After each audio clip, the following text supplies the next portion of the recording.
Hola, ¿qué tal? Soy el profe Mike.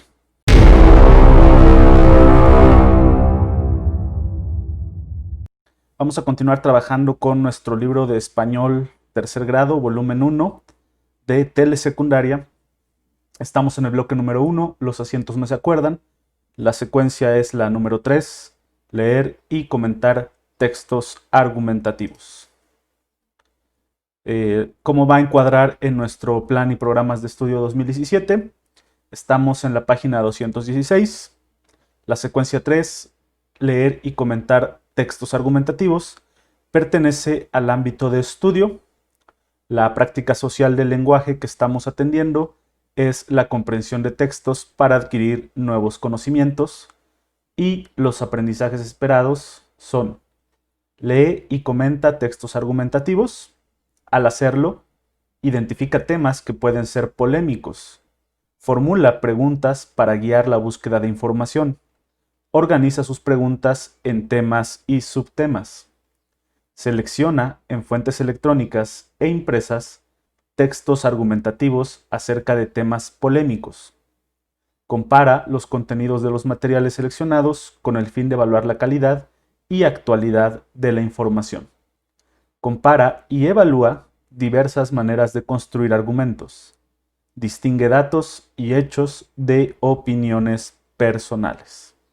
Entonces vamos a tratar de definir qué es un texto argumentativo. Un texto argumentativo expresa las ideas, las opiniones o el punto de vista del emisor. A diferencia de otros tipos de textos como el texto científico, el texto narrativo o el texto jurídico, que este tipo de textos son imparciales en cuanto a expresar el punto de vista del emisor. Un texto argumentativo puede expresarse de manera escrita o de forma oral, con el fin de convencer al lector o a quien lo escuche sobre un tema en particular mediante el uso de argumentos basados en la lógica y en la emotividad.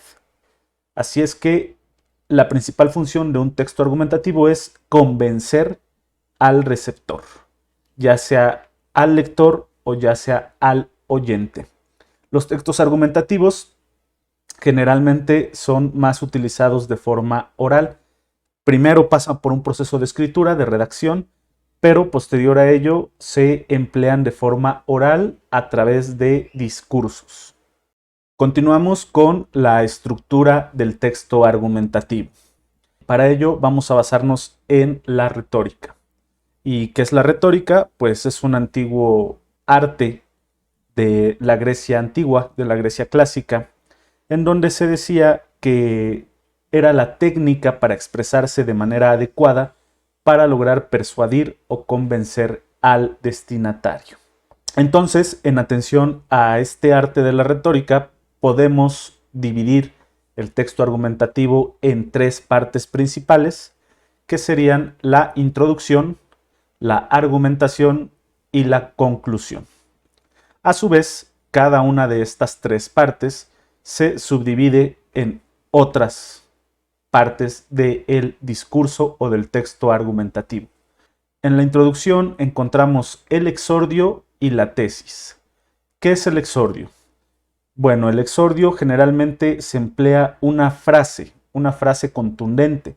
Puede ser una frase famosa o una frase célebre, y generalmente cuando se hace de manera oral se empieza en un tono de voz elevado para captar la atención de los que me escuchan y tenerlos atentos al resto de mi discurso. Después del exordio pasamos con la tesis. En la tesis es en donde presentaremos nuestra idea principal, la idea principal que queremos defender o de la cual queremos convencer a mi público. Continuamos después con la argumentación. La argumentación es el propio cuerpo del texto argumentativo o del discurso, es la parte más amplia de este texto. Aquí, como su nombre lo dice, debo utilizar argumentos sólidos, contundentes y lógicos para demostrar o apoyar lo que dije en mi tesis. Si en la tesis expresé la idea de la cual quiero convencer a mi auditorio, la argumentación refuerza la tesis y convence da herramientas al auditorio para asimilar o aportar credibilidad a mi tesis. Hay diferentes tipos de argumentos, pero en ellos profundizaremos más adelante. Continuamos con la conclusión y el exhorto de mi texto argumentativo. Se divide en tres: un resumen, una invitación o también llamada peroración y el cierre. En el resumen se estila que, como su propio nombre lo dice, se haga una remembranza de los argumentos más sólidos, más fuertes y más contundentes para reforzar la tesis. Este resumen puede hacerse o en algunos discursos o en algunos textos puede omitirse. Posteriormente viene la invitación o peroración. En este punto es en donde el autor nos invita a adherirnos a su tesis. Después de que ya nos presentó todos los argumentos, ahora nos dice que coincidamos con él en su punto de vista o en la tesis que nos planteó desde la introducción de su texto. Finalmente, en el cierre del texto, nuevamente, como en el exordio, como en la primera parte, se acostumbra cerrar con una frase u oración famosa y contundente, que sea como la cereza del pastel, que corone mi texto argumentativo o mi discurso si fue de forma oral.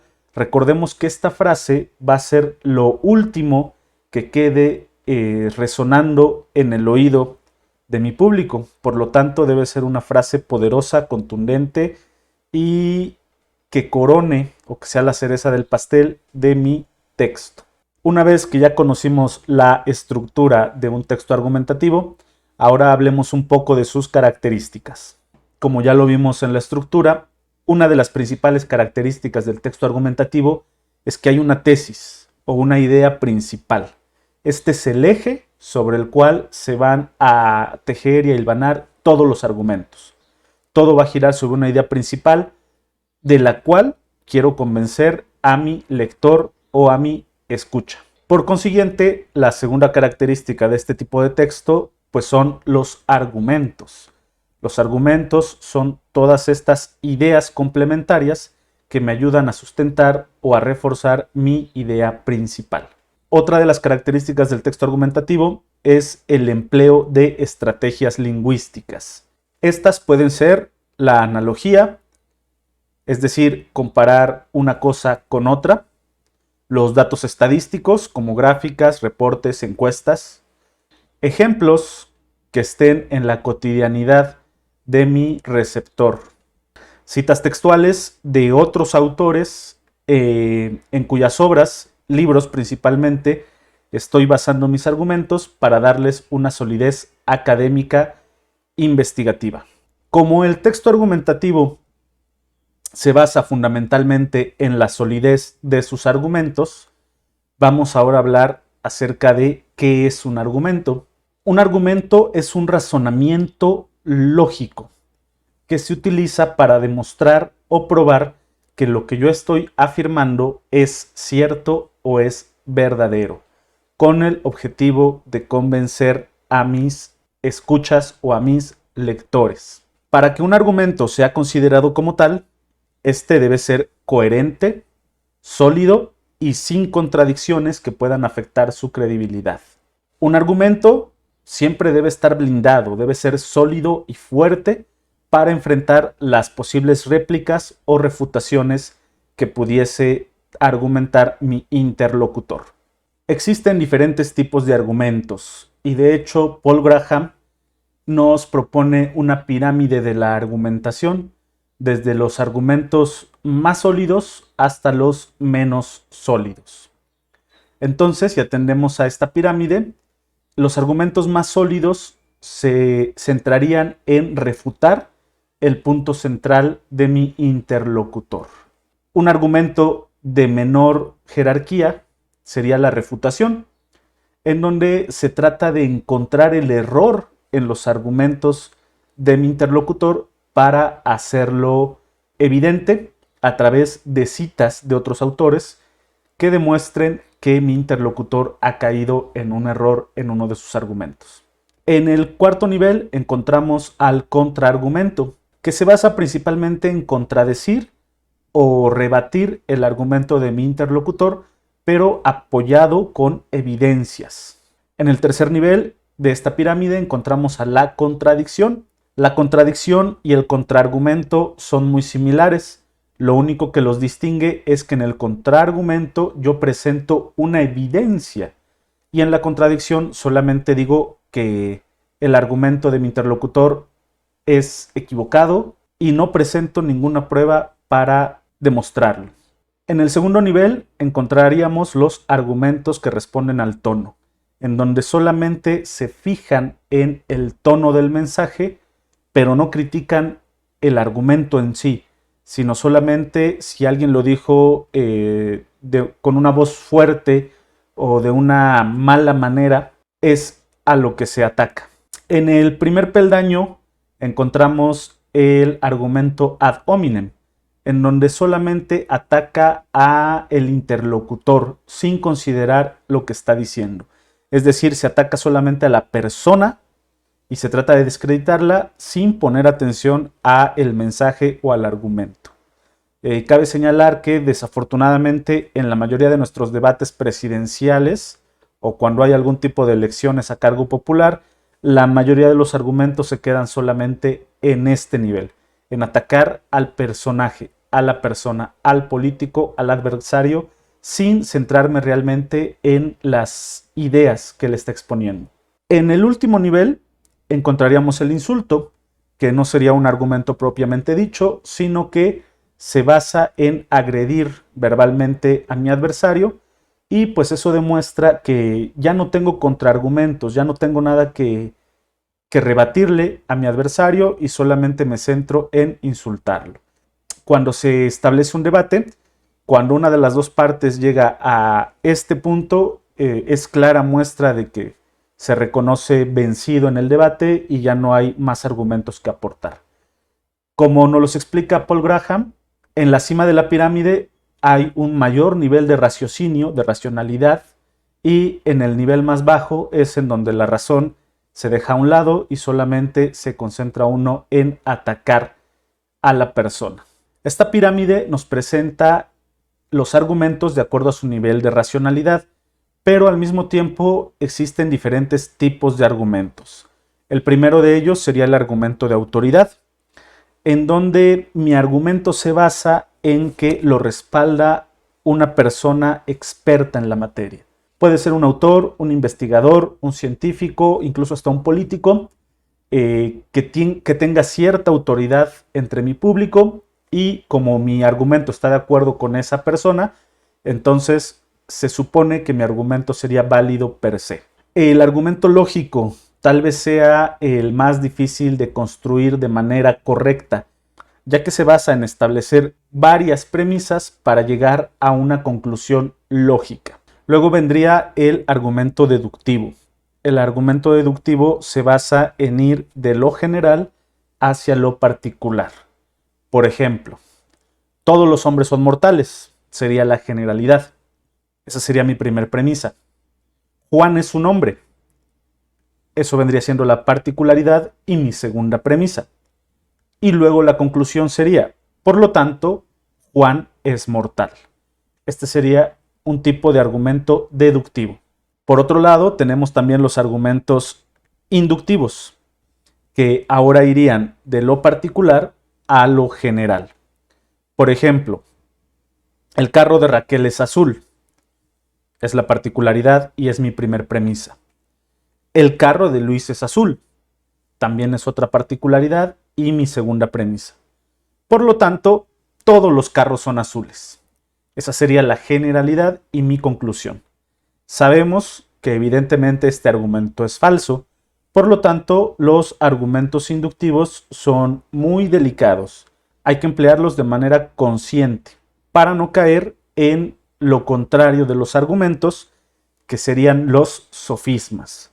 Un sofisma es un argumento falso o irracional, como el que acabamos de mencionar hace un momento. El carro de Raquel es azul, el carro de Luis es azul, por lo tanto, todos los carros son azules. Ese vendría siendo un sofisma, o argumento falso o irracional. Cabe señalar que la palabra sofisma viene de los sofistas, una escuela filosófica de la antigua Grecia que se jactaban de saberlo todo y de enseñarlo todo, aunque en ocasiones cometían errores. Para ellos lo importante no eran los argumentos, sino la retórica. Incluso se jactaban de, con argumentos ilógicos e inválidos, convencer al pueblo simple y llanamente por el arte de su oratoria. De allí viene el término de sofisma. Finalmente, daremos algunos ejemplos de textos argumentativos. Aunque supongamos que los textos argumentativos son exclusivamente limitados a los políticos que los usan en sus discursos, la verdad es que no es así. Algunos ejemplos de textos argumentativos serían los artículos científicos, ya que suelen tener un lenguaje técnico y van dirigidos a un público especializado, pero buscan persuadirlos o convencerlos de una idea o de una tesis o de un nuevo descubrimiento. Los artículos periodísticos, sobre todo cuando son reportajes de investigación y tratan de demostrar la culpabilidad o la inocencia de algún personaje y tratan de convencer a su lector de que se adhieran a esa idea.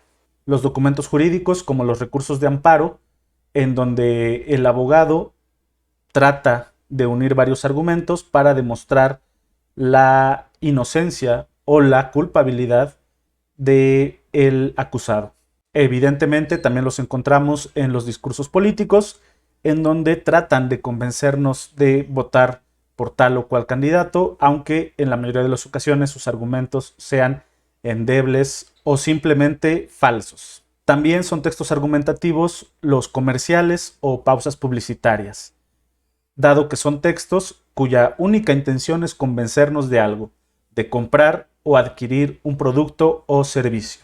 Muy bien, este ha sido el marco teórico y conceptual de los textos argumentativos que se aborda en nuestra secuencia número 3 de la asignatura de Español tercer grado. Como siempre, les dejo las fuentes consultadas.